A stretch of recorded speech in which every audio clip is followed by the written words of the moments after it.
Greetings, ladies and gentlemen. Welcome back to another tale from the edge of the galaxy.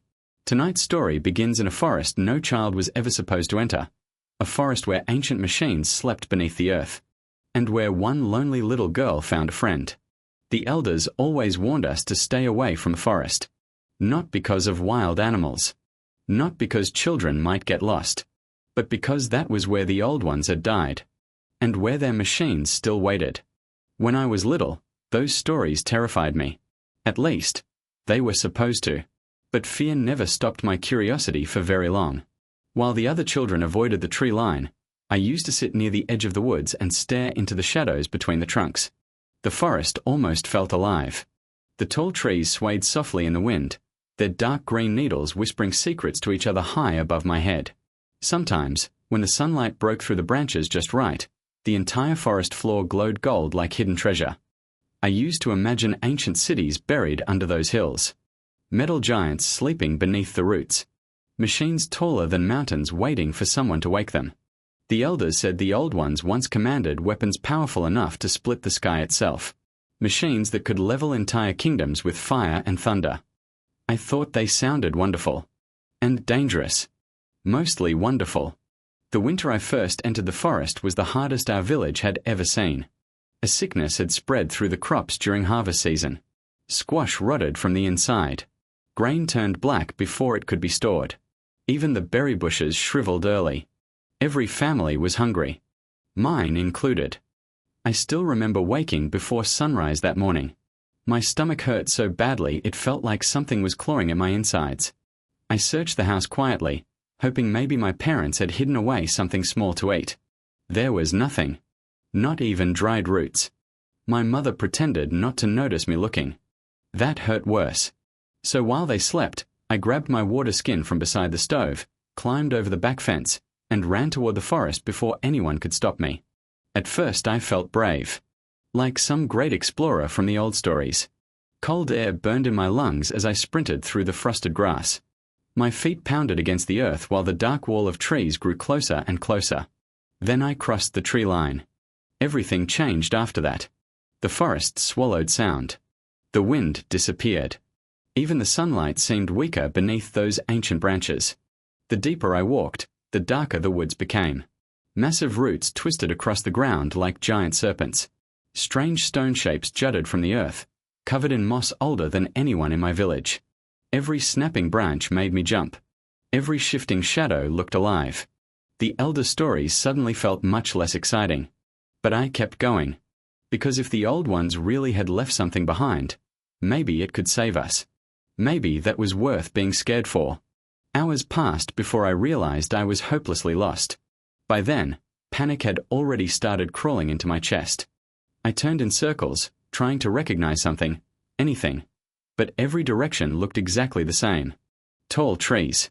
Darkness. Silence. I ran until my legs gave out beneath me. Collapsing against a strange square-shaped stone rising from the dirt, I finally broke down crying. I thought I was going to die there. Cold. Hungry. Alone. Then the stone spoke. "Who are you?" I screamed so loudly birds exploded from the trees overhead. I stumbled away from the stone, tripping over roots before crashing onto the ground. My heart hammered wildly in my chest while I searched the forest for whoever had spoken. There was nobody there. "Behind you," the voice said calmly. Slowly, very slowly, I turned back toward the stone. Only now it wasn't just a stone anymore. A thin black slit had appeared across its smooth surface. Above it sat a small dark circle staring directly at me. Watching me. I couldn't breathe. Every story the elders had ever told suddenly became real all at once. The machines. The old ones. The sleeping giants beneath the forest. I immediately threw myself face first into the dirt. "And my name is Scala," I stammered. "Please forgive me, great machine. I did not mean to disturb your rest." Silence followed. Heavy silence. The kind that makes you feel tiny. Then the machine spoke again. "Rise, child." Its voice was deep and calm. Not angry. "What is it you need?" I lifted my head carefully. Even terrified, I couldn't stop staring at the strange smooth object buried in the earth. It didn't look ancient like the ruins near our village. It looked perfect, like time itself had failed to damage it. Our crops are dying, I whispered. My village won't survive the winter without food. Again the machine went silent. Then it asked one simple question. How many require assistance? I blinked in surprise. I don't know. Maybe 1,000? More if nearby villagers are starving too.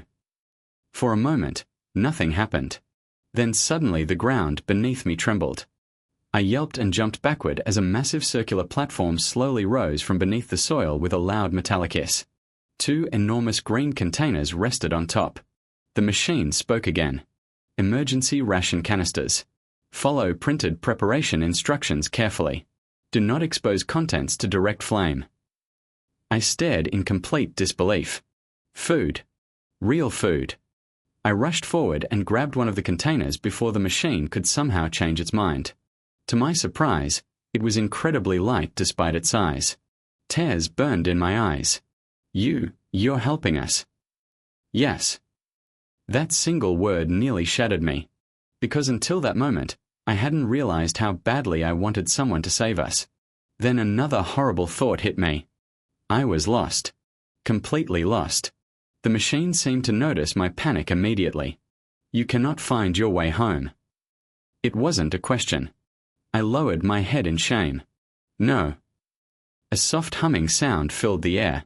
Blue light suddenly spread across the forest floor, forming glowing lines between the trees. Mist rose from vents hidden in the platform as an impossible image appeared in front of me. A map. A glowing 3-dimensional map of the entire forest. I stared at it open-mouthed while the machine highlighted a blinking point far to the south. Population center detected 2 hours from current position, it explained. Follow marked route. A glowing blue trail appeared through the trees. I could barely think straight anymore. This machine could see through the entire forest. Maybe farther. I picked up the second ration container carefully before turning back toward the strange buried machine. Will I ever find you again? For the first time, the machine hesitated. Then it answered quietly. Call my name. I shall respond. I swallowed nervously. What is your name? There was a long pause. Longer than before. Finally, the machine replied. Mobile Autonomous Landship Long-Range Artillery Reconnaissance and Defense Platform 75. I stared blankly. I don't think I can remember all that. Another pause followed. This one somehow felt sad. The old ones called me Mr. Ducky. I blinked. Mr. Ducky. A water bird from their homeworld. I couldn't help smiling. For the first time since entering the forest, the fear inside me finally loosened its grip. I like that name, I whispered softly. Then I lifted the heavy containers into my arms and looked toward the glowing path home. I'll come back, Mr. Ducky. I shall remain here, the machine answered. And with that, I started running home through the forest, carrying enough hope in my arms to save an entire village. By the time I reached the edge of the village, the sun had already begun to set. My arms burned from carrying the strange green containers. Every step felt heavier than the last, but I barely noticed the pain anymore because my mind was racing too fast. I had found one of the old one's machines. Not ruins. Not broken scraps. A real machine. And it had spoken to me. The moment I stumbled into the village square, people started shouting. There she is. Scala. Oh, thank the stars. My mother pushed through the crowd first. Tears streamed down her face as she grabbed me so tightly I could barely breathe. My father arrived moments later, his expression twisting between anger and relief. Where were you? He snapped. Then he noticed the containers. His face changed instantly. Fear. Real fear. The entire crowd slowly backed away from me. Even the elders looked nervous. The green containers suddenly felt much heavier in my hands. I found help, I whispered. Nobody moved. One elder finally stepped forward carefully, staring at the strange symbols painted across the side of the container. Where did you get these? The forest. The silence that followed felt endless. A few people actually stepped farther away after hearing that word. My father looked horrified. "You went into the forbidden woods." "I had to." I shouted before I could stop myself. "We are starving." The crowd erupted into frightened whispers. I could hear the same words repeating again and again. "The machines." "She woke something." "The old ones." Then my mother noticed my shaking hands and gently pulled me behind her. "Enough," she said sharply. "The child is exhausted." "But those things," one villager protested. "They contain food," I interrupted. Nobody believed me. Honestly, part of me still didn't believe it either. The elders eventually agreed to test one of the containers outside the village walls in case it was dangerous. Nearly half the village followed us to watch. Even the children climbed rooftops to see. My father carried a large metal tub into the center of the field, while several villagers filled it with water from the well. Everyone kept their distance from the strange container sitting beside it. Nobody wanted to touch it. Finally, my father looked toward me. "What did the machine say to do?" I swallowed nervously. "Place the canister in water." "That's all." I nodded. The villagers exchanged uncertain looks. Slowly, carefully, my father lowered one of the fist-sized metal tubes into the tub. Nothing happened at first. Then the canister hissed. Several people screamed. Steam burst violently from the metal tube as the water inside the tub began bubbling furiously. Villagers stumbled backward in panic while children cried and hid behind their parents. Then came the smell. Warm. Sweet. Rich. The scent drifted across the field like fresh-baked bread mixed with citrus fruit. Every person there froze. The metal canister suddenly split open with a loud pop. And something exploded upward from the water. A massive column of fluffy yellow food burst from the tub like a growing tree. It kept expanding higher and higher until it towered over us in a cloud of steam. Nobody moved. Nobody spoke. We simply stared. I was the first to approach it. Even now, I still don't know if that was bravery or stupidity. Tearing off a small piece carefully, I placed it into my mouth. And nearly cried. It was soft. Warm. Sweeter than anything I had ever tasted. The texture melted instantly on my tongue like fresh festival cake. It carried hints of sour fruit and honey with a warmth that spread through my entire body. For the first time in months, I didn't feel hungry. My father stared at me in shock.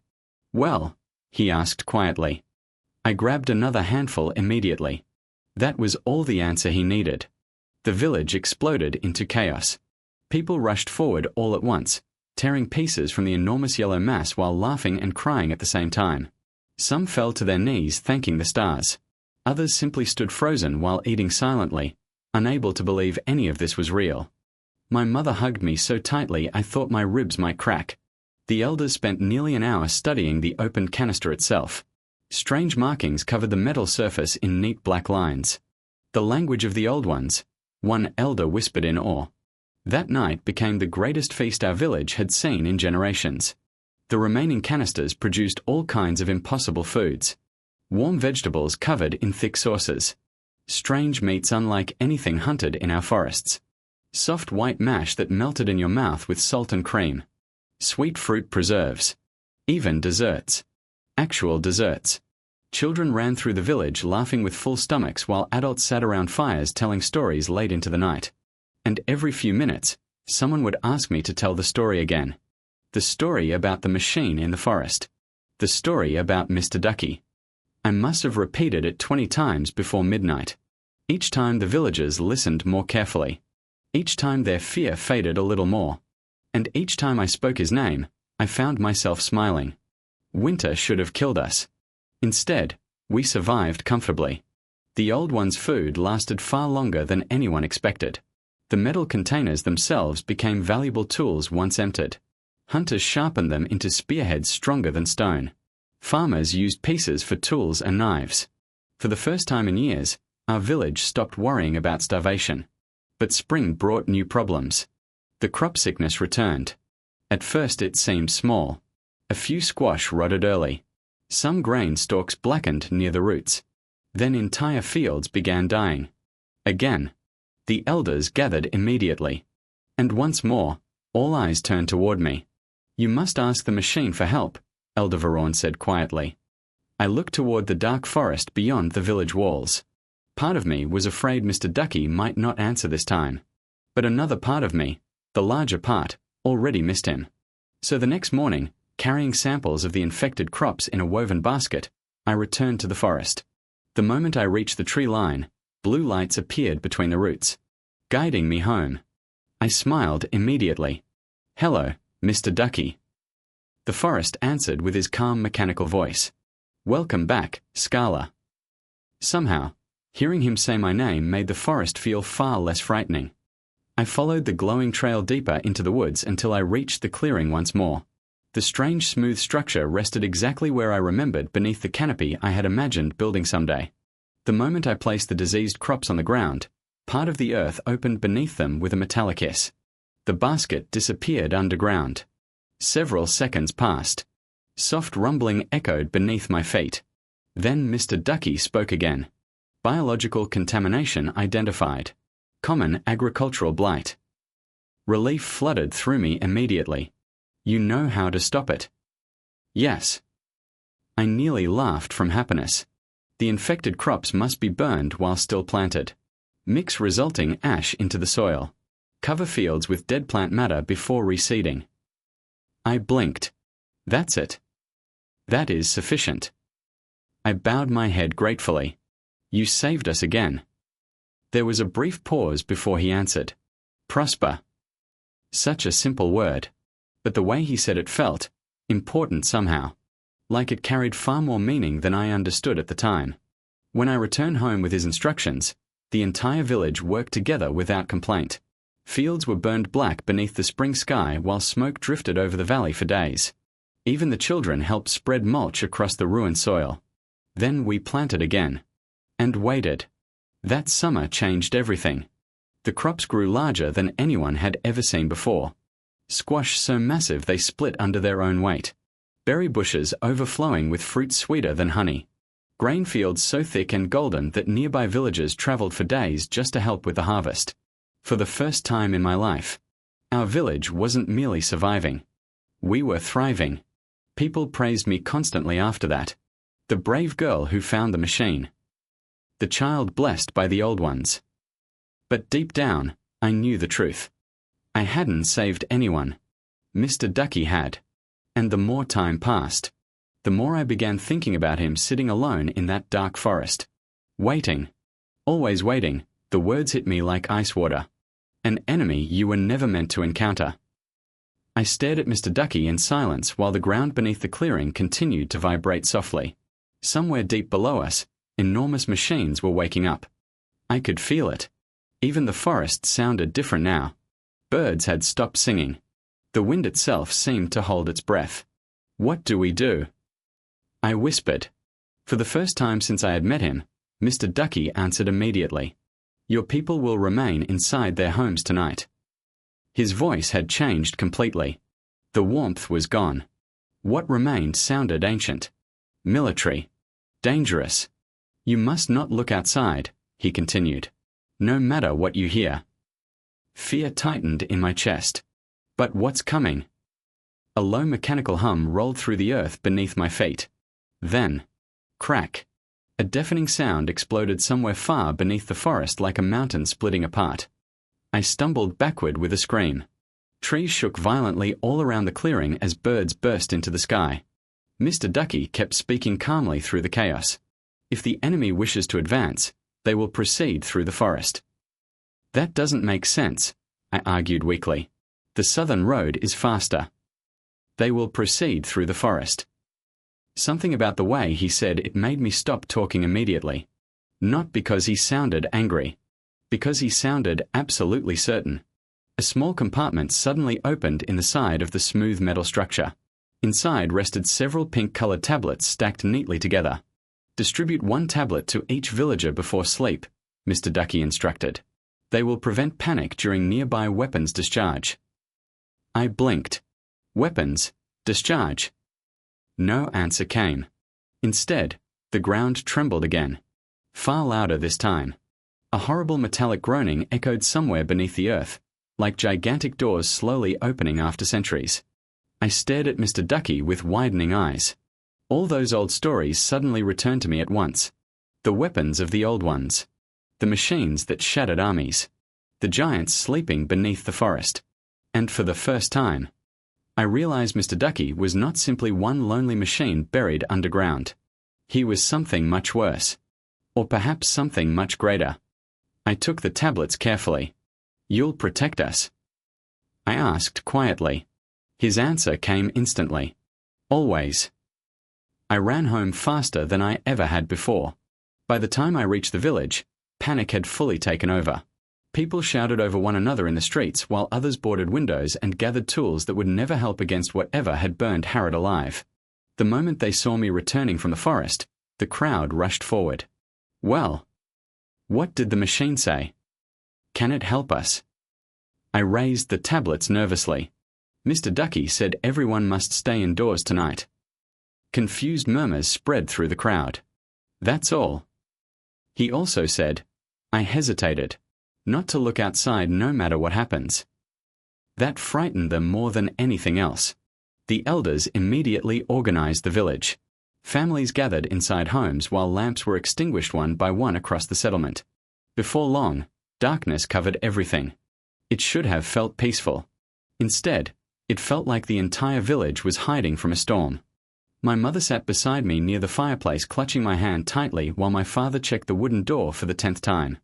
Outside, nothing. No insects. No wind. Just silence. The tablet Mr. Ducky gave us made my body feel strangely heavy and warm. My thoughts became sluggish. My fear softened around the edges like fog rolling over water. Still, I stayed awake, listening, waiting. Then the night exploded. Tomb. The entire house shook violently. Bowls crashed from shelves while dust rained from the ceiling. My mother screamed. Another thunderous blast followed seconds later. Tomb. Tomb.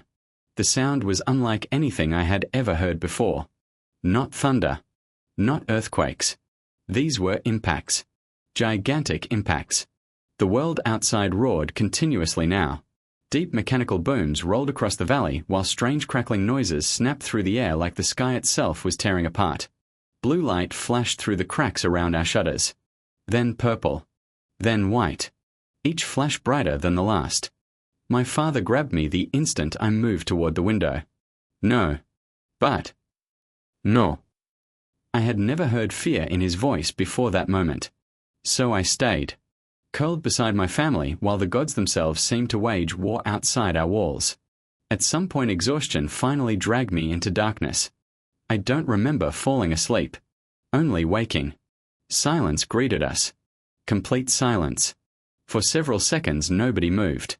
Then slowly, carefully, my father opened the door. Sunlight flooded inside. And all three of us froze. The forest was gone. Not damaged. Gone. Where towering trees had once stretched across the horizon now stood a crater so enormous my mind struggled to understand it. Steam rose from blackened earth miles wide while smoke drifted upward into the morning sky. The entire village stumbled outside in shock. Children cried. Adults stood speechless. Even the elders looked unable to comprehend what they were seeing. Then I noticed something stranger. The forest still existed. Just farther away. I turned slowly. And there, beyond the village on the opposite side, stood the tree line untouched. Perfectly intact. As though the entire forest itself had somehow moved during the night. Nobody understood. Nobody except me. A narrow stone-covered path stretched from the village directly toward the distant trees. Fresh. Perfectly smooth. Like something massive had carved it through the earth. Then came the sound. Boom. Far away. Deep within the forest. Another followed seconds later. Boom. And beneath it, a strange crackling roar like fire mixed with thunder. The villagers looked at one another nervously. But I already knew. Mr. Ducky was still fighting. Before anyone could stop me, I started running toward the path. Scala! My mother shouted behind me. I ignored her. My heart pounded wildly as I sprinted across the fresh stone roadway leading toward the distant forest. The closer I got, the more signs of destruction appeared around me. Burned earth, melted stone, strange purple metal scattered across the ground in twisted pieces. Some of it still smoked.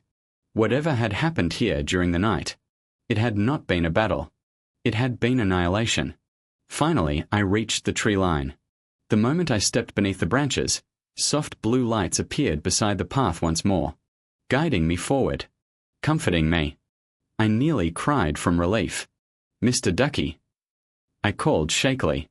For several seconds, nothing answered. Then his voice rolled through the forest. "Mobile Autonomous Landship Long-Range Artillery Reconnaissance and Defense Platform 75 standing guard." I laughed despite the tears filling my eyes. "You're alive. All critical systems remain operational."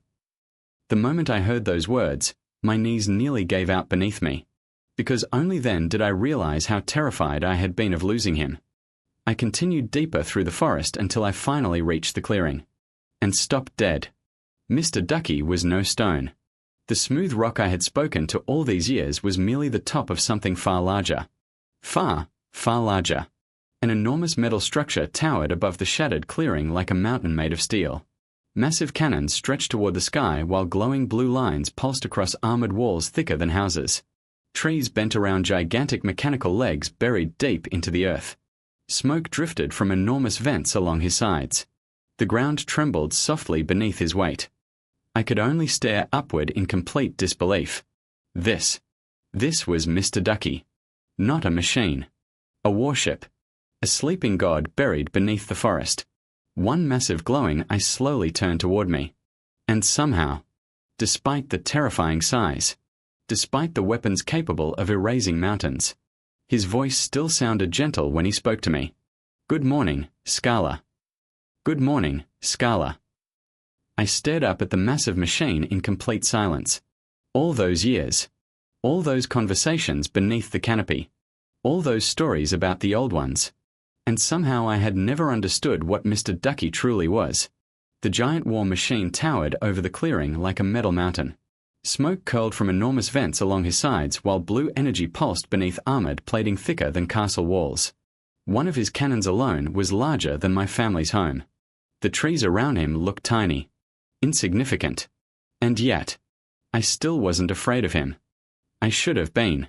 Any sane person would have run screaming at the sight of such a machine. The stories from the elders suddenly made horrifying sense now. Weapons that split the sky. Machines that could erase armies. Metal giants that walked like gods. None of those stories had been exaggerations. If anything, they had not been enough. "You protected us," I whispered. "Affirmative." My eyes drifted toward the blackened horizon beyond the trees. What were those things? For several moments, only the soft hum of his systems answered me. Then Mr. Ducky spoke quietly. "The final enemy of the old ones." A chill ran through me. "They're still alive." "Yes." The word echoed heavily through the clearing. I swallowed hard. "Will they come back?" Another pause. Then, "They will try." Fear curled coldly inside my chest again. "But you'll stop them, right?" His answer came slower this time. I was designed to protect civilian populations until destruction or deactivation. Something about the way he said it made my stomach sink. "You keep talking like you're dying." Several blue lights flickered softly across his massive armored body. "I am old, Scala." "You don't seem old." My creators built me to continue functioning long after they were gone. Gone. Not dead. Gone. I looked down at the grass beneath my feet. What were they like, really? For a while, Mr. Ducky said nothing. Then his deep mechanical voice softened in a way I had never heard before. "They laughed often." I smiled a little. "They sound nice." They were. A long silence followed. "The old ones loved loudly," he continued. "They argued loudly, celebrated loudly, mourned loudly." The giant machine stood motionless among the trees. They feared that one day the enemy would reach worlds unable to defend themselves. My chest tightened. Worlds like ours? Yes. I looked back toward the village far beyond the trees. Children were probably running through the streets already. Farmers were likely inspecting damaged fields. Life would continue because Mr. Ducky had protected us through the night. Protected us alone. Were you lonely? I asked softly. The question seemed to surprise him. Several seconds passed before he answered. Yes. That single word hurt more than I expected. I slowly walked closer until my hand rested against the cool metal of one enormous armored leg. You're not alone anymore. Silence. Then the massive machine released a low soft hum through the clearing. Not mechanical. Almost peaceful. Days passed. Then weeks. The story of the night the forest moved spread far beyond our valley. Travelers arrived constantly hoping to glimpse the guardian machine hidden among the trees. Most never did. Mr. Ducky disliked crowds. But he always watched. Always protected. And slowly, the fear people once held toward the forest disappeared completely. Children began playing beneath the trees safely. Hunters traveled through the woods without worry. Small blue lights would even guide lost travelers back toward the village if night became too dangerous. The forest no longer felt cursed. It felt protected. As the years passed, I grew older. So did the village. Stone buildings replaced mud huts. Water wheels turned beside the river. Farms stretched across the valley farther than I could see from the hilltops. Prosper. That was the word Mr. Ducky had given us all those years ago. And somehow, he had kept that promise. Every few months, strange flashes still appeared far beyond the mountains at night. Sometimes the ground trembled softly afterward. Whenever I asked about it, Mr. Ducky always answered the same way. Threat neutralized. Nothing more. I eventually stopped asking. Partly because I trusted him completely. And partly because I feared the answer. One evening, many years later, I sat beneath the old canopy beside him once again. The same canopy from my childhood had long since been replaced with a stronger wooden shelter built by the villagers. I smiled up at the massive machine towering above me. You know, I said softly, the children think you're a spirit. I am not. I know that, but they leave gifts for you anyway. At the base of one giant metal leg rested flowers, carved toys, woven baskets, and painted stones left behind by village children. Mr. Ducky remained quiet for a long moment. Then finally, I have preserved every item. I burst out laughing. You did not. I did. Where? A compartment opened slowly near the side of his armored hull. Inside sat hundreds of tiny gifts carefully organized across metal shelves. My throat tightened immediately. You kept all of them. They were given in kindness. That nearly made me cry. Machines were not supposed to understand kindness. But Mr. Ducky always had. That was the strange thing about him. For all his weapons, for all his terrifying power, he had never once made me feel unsafe. Not once. Years later, when my scales had begun turning grey with age, I brought my grandchildren to meet him for the first time. The children stared upward in open-mouthed amazement at the gigantic machine hidden among the trees. He's huge, one shouted. Did you really know him when you were little? Another asked. I smiled warmly. He was my oldest friend. The children waved excitedly toward the giant machine. Hello, Mr. Ducky. For a moment, the forest remained silent. Then his deep familiar voice rolled gently through the trees one final time. Welcome, children. The little ones erupted into laughter immediately, and as I watched them running fearlessly beneath the shadow of the ancient war machine, I realized something. The old ones had won. Not because they destroyed their enemy. Not because of their weapons. But because one lonely machine had remembered its purpose long after the stars themselves had forgotten their names. Protect the small ones. Protect the future. Protect those who cannot protect themselves. Even now, long after I am gone, children still play safely beneath those trees. Travelers still follow blue lights home through the dark. And somewhere deep within that ancient forest, my friend still stands guard. Mr. Ducky. Waiting. Watching. Protecting. Always.